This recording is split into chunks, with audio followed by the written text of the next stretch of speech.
Good evening friends. আজ আমি আলোচনা করব বিটা ব্লকার কোন কোন ক্ষেত্রে প্রযোজ্য নয় বা কোন কোন ক্ষেত্রে কন্ট্রাইন্ডিকেশন দেওয়া যাবে না। ঠিক আছে, বিটা ব্লকার কি? Also known as beta adrenergic blocking agent. যেটা কি হয়, যেটা কোন ক্ষেত্রে ইউজ? এর কাজ হচ্ছে slow down heart rate and low BP.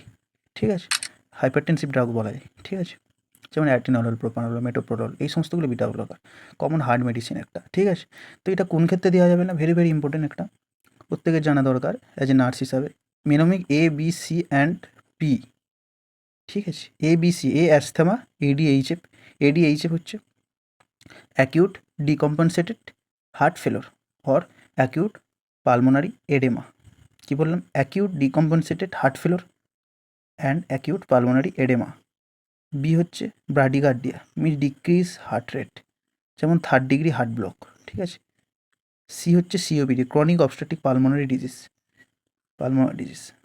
এই ক্ষেত্রে ইউজ করা যাবে না।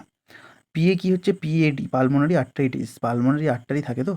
ঠিক আছে, এটা লাংসের যে পালমোনারি আর্টারি থাকে, সেই আর্টারি কোনো ডিজিজ থাকলে বিটা ব্লকার দেওয়া যায় না। তাহলে কী কী? A B C asthma, ADHF and acute pulmonary এডেমাতে দেওয়া যাবে না। বিএ ব্রাডিকার্ডিয়া বা 30 ডিগ্রি হার্ট ব্লক থাকলে, কারণ হার্ট রেট প্রচণ্ড স্লো হয়ে যাবে। ইসিজি কমন একটা ফাইন্ডিং দেখতে হবে না, হার্ট রেট ক্যালকুলেশন করলেই বোঝা যাবে প্রচণ্ড স্লো, তো এই ক্ষেত্রে দেওয়া যাবে না। Basically beta blocker heart rate দেখেই দেওয়া উচিত, সবসময় হার্ট রেট চেক করে দেওয়া উচিত। তারপর CA COPD, PA pulmonary arteries, এই ক্ষেত্রে বিটা ব্লকার দেওয়া যাবে না।